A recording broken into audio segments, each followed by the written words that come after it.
I deeply desire to know in order to serve. I love you unconditionally. Join us for a profound telepathic channeling session featuring Quo as we delve into the concept of right livelihood and explore how to harmonize our financial pursuits with our spiritual paths.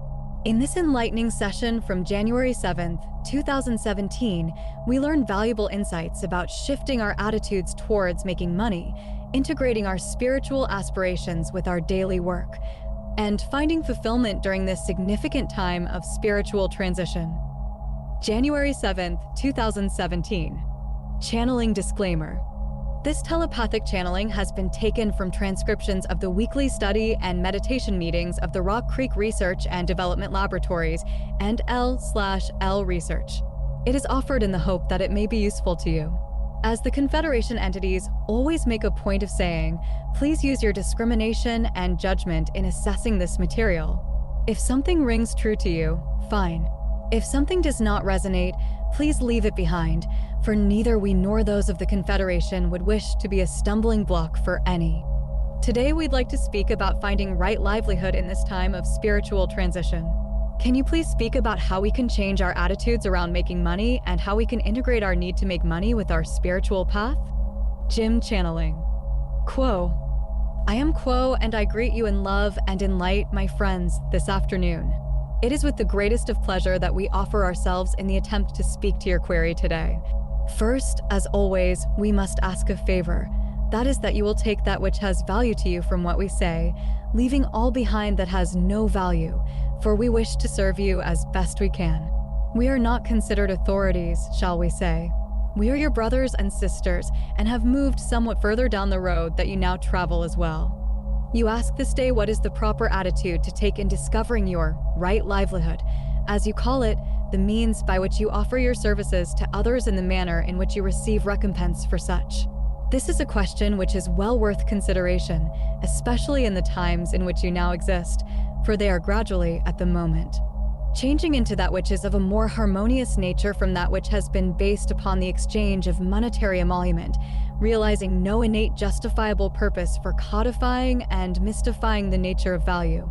For those who would seek their own ends in a selfish manner have made that which you call your monetary system their method of manipulation. This is, shall we say, the old way, which has long existed upon your planet and in which all entities, both those positively oriented and those negatively oriented, have found themselves dealing with for the length of their incarnations.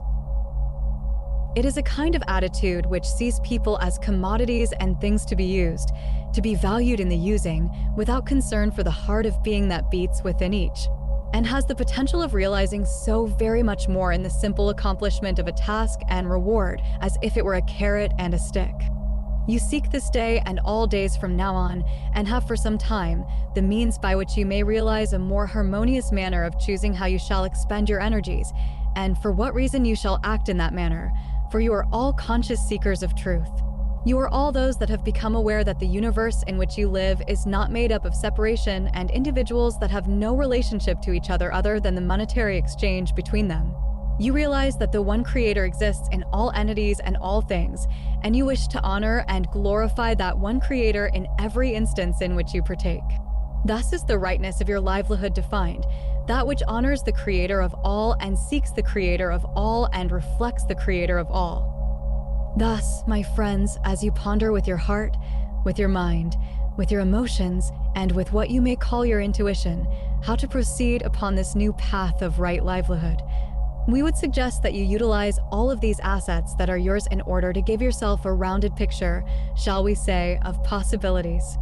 As you move upon this path of self-realization, you discover that there are indeed no mistakes.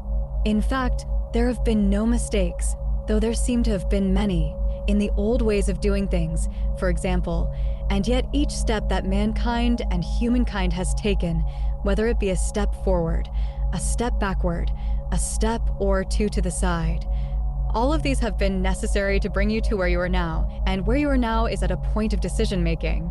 So as you evaluate possibilities, go within to meditate, to open yourself to a greater realization of what is possible for you in your own life pattern. Go into meditation without preconceived ideas that this is what you need.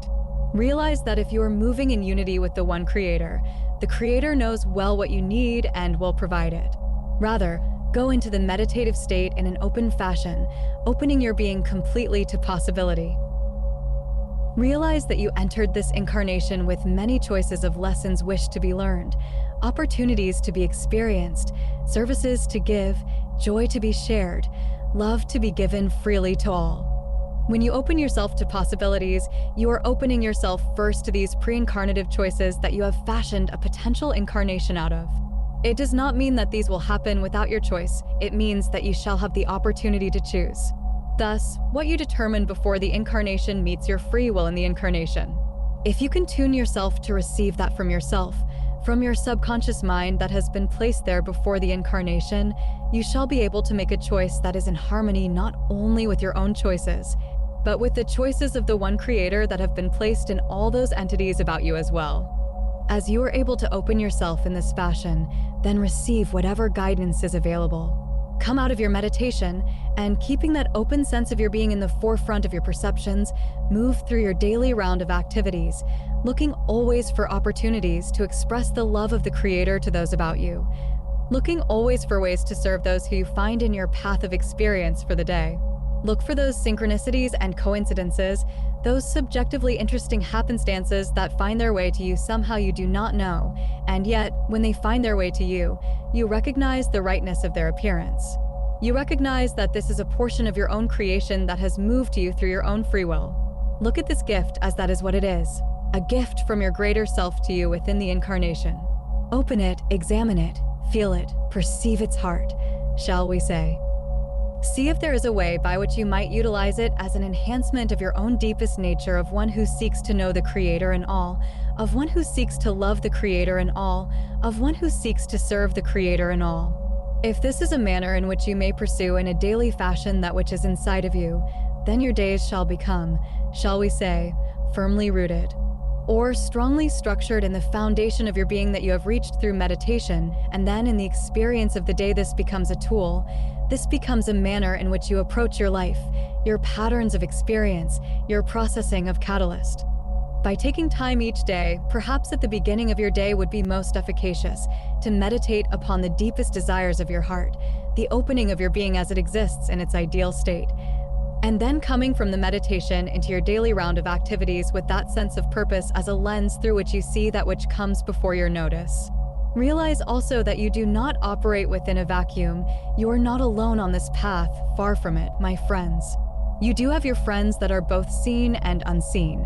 You have many that cheer you along the way from the realms of light each day that you move in this harmonious fashion. You have those physical friends in the illusion about you that also may resonate to that which you are seeking to accomplish and finding a path of right livelihood. When they are informed of your operation to purge yourself of the old ways and to allow the new to grow within you as a seed within the ground, there are often opportunities that are, shall we say, expressed from these entities as well that may be synchronistic in your own seeking. Share that which is in you with all those who you feel may be able to appreciate your desire and your new vision for the future of all. Continue to do this with every opportunity so that you begin to create a community of souls, a community of like-minded and like-open-hearted seekers of truth that may assist you, and you assist them. And each assist each other in this grand quest for a new way of being, a new way of seeing, a new way of serving. For it is that time now, within your third density experience, that the harvest comes nigh.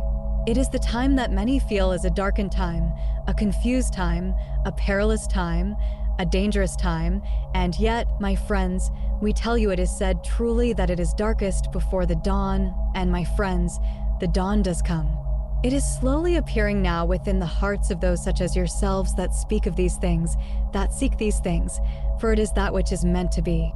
All cycles end and new cycles begin. And thus, you are upon this planet at this time, ending the third density experience that has been for the purpose of providing each a choice of how to seek the Creator beyond this third density. You have weathered the difficulties of existing on the other side of the veil of forgetting, not being able to see with clarity the unity of all creation, the power of love that has formed it, the light out of which it has made it. And yet you have prevailed, because with this veil of forgetting you are required to make an effort to seek that which it hides, and you have made that effort. And that effort you may see as growth of a spiritual sense, a polarization in your consciousness that would not have been possible to make as effectively without that veil. Though it may seem to stand between you and that which is most beloved, it is that which gives you the opportunity to realize the beloved in your own life and in the lives of those about you. There are truly no mistakes, my friends. The path you travel now is the path that will take you to this new vision of the future of your peoples that will pass through the third density illusion and lead you into the fourth density of love and understanding. It is a path that has been a long journey for each soul upon it. There has been much seeming trauma, difficulty, disharmony, confusion, doubt, obstruction, blockage, and yet, we tell you that all these seeming negative aspects are opportunities for you to learn, to move beyond them, to deal with each other in the most efficient manner possible. You have been given blessing upon blessing. Many have gone unrecognized. That is fine, my friends, for they have had their effect upon you. Sometimes you have learned in spite of yourself. Sometimes you have learned not knowing that you have learned, and yet you have learned. You have gone forward. You have moved with that goodly company of souls who are of like mind with you, and now you are on the edge of a new experience. Together shall you go there. Together shall you rejoice in the love and the light of the one infinite Creator. Peace and blessings, my friends. We would ask at this time if there might be a follow-up question to this query. Z. At this time of transition, is it better to seek out people and situations that resonate with our energy and avoid those that do not resonate with our energy? Quo. I am Quo and am aware of your query, my brother. In general, we would say that this is correct. However, we would comment. The seeking out of those who are of like mind is, of course, a very helpful thing to do at all times, and we would recommend it highly, and we find that this is what you have engaged yourself in your own life pattern, and we applaud you for doing so. As for avoiding those who are not of like mind, we would suggest not so much avoidance as perhaps seeing them in another light, seeing them as those who are yet to ask their questions upon their own spiritual path. Maybe spending a bit of time when possible dropping a clue here or there, and if they are able to query about the clue, then perhaps there is more time that you might give to them as well. Thus, we are suggesting that we not disregard such entities out of hand and immediately, but rather attempt to see them with new eyes and new experience, and to see if, perhaps, the reflection of the one Creator might be had by them in you. If this is not successful, my friends, then you will find there is a natural falling away of those who have no interest in that which moves you, which opens your heart, which shines your light. Is there a further query, my brother? Z. Can you recommend a path of internal training for an aspiring adept? Quo. I am Quo and am aware of your query, my brother. We note this is a large subject. We cannot give specific recommendations for a particular choice that you may make in this regard, for part of the value of such a path is one's own choice of it. If we were to choose for you, we would be learning for you in this regard and infringing upon your free will. We may, however, make recommendations. You have, before this session began, shared a number of potential paths that you have examined in the past. We would recommend that you look upon each once again with perhaps a new eye, perhaps not so much an eye as a feeling, a tone, an inner receptivity that for you resonates, so that from each of these investigations, which have not been mistakes, my friend, have been opportunities to gather information, that you may take that which is best for you, and perhaps you shall discover your own best path to the same destination all seekers of truth seek, the one Creator. Thus, it might be a more difficult path to, at first, comprehend, for it is not one which is yet in existence. Its existence will come from you, and yet because it comes from you, it will have far more meaning for you, and will guide you ever more quickly along that path which you now travel. Is there a further query, my brother? Z. No. Quo. We thank you, my brother, for your queries. They are most perceptive. Is there another query at this time? Long pause. Quo. We would ask if there might be a final query at this time. Austin. Quo. We have questions sent in from seekers abroad. One is from G, who asks, can Quo comment on the topics of addiction, namely sexual ones in relation to porn? It is a problem I and many others of my generation struggle with. Quo. I am Quo and am aware of your query, my brother. The sense of being addicted to any quality, concept, or activity is that feeling within one's being that there is some lack of that which is necessary for the life to be felt as whole, as perfect, as the way it should be. This is usually because of a blockage in one of the energy centers that has become activated as a result of catalyst that you have chosen yourself to experience in order to free yourself of that which you call addiction. We would suggest that in this particular aspect of the sexual addictions, your culture has somewhat of a neurotic approach to this most powerful means of transferring energy between two entities, calling it that which is dirty and that which is desired at the same time, that which is used to sell and that which is hidden from sight. Thus, it is a difficult area in which to find one's way if one has the difficulty called addiction. We would recommend within the meditative state that the experience of the sexual addiction be examined in its completeness, from the beginning of its inception to the completion of its wholeness, shall we say. Examine each detail that makes a mark within your memory of previous experiences. Discover what it is that has attracted you on not just the level of the physical senses, but on the level of emotional response and physic resonance, perhaps also a spiritual distortion that has become tainted, shall we say. Find these areas of conflict within your own being. Examine them carefully, then within the balancing processes that have been described previously, attempt to find a wholeness within each portion of the addictive behavior that exists within you that you can replace the need for the addictive behavior with. We realize this sounds quite abstract and symbolic, and yet so must it be in order to speak in a general sense, for we cannot tell one specific person exactly how to behave in a certain fashion for that again. Is the infringement upon free will that we wish to avoid. However, we can speak in generalities. We hope that you will forgive us for such generalities. The basic idea is to look at the behavior being experienced that you wish to change, and then, in the meditative state, examine the facets of this behavior that you have, shall we say, conscious control over. And use your analytical ability to see how these facets are triggered by those areas you consider the pornographic expression of sexual energy exchange. We hope that we have been able to be of service to you, my brother. If, in the future, you would ask a more specific or refined query, we would be happy to respond to it. We find that this instrument feels it may be able to respond to one final query. Is there a final query, my friends? Austin, there's another question from B, who writes, could Quo offer information pertaining to the chakra configuration/energetic attunements that must be effectuated in order to attain Buddhahood? Quo. I am Quo and am aware of your query, my brother. This is the day for the large queries. This query is one which covers the potential of a series of lifetimes in attaining, but which seems to be attained in one. Each energy center within your chakra system needs to be examined carefully so that all the catalyst that is meant to be utilized in each center has been so utilized. Within the red ray, therefore, the entity's sense of survival and sexual expression is of paramount importance. There must be a clear and clean expression of these energies at this lowest of these energy centers, for it is through this energy center that the intelligent energy, or prana, of the one creator moves. If unblocked, it shall move then to orange, where the individual expression of identity is engaged with one other entity on a one-to-one basis.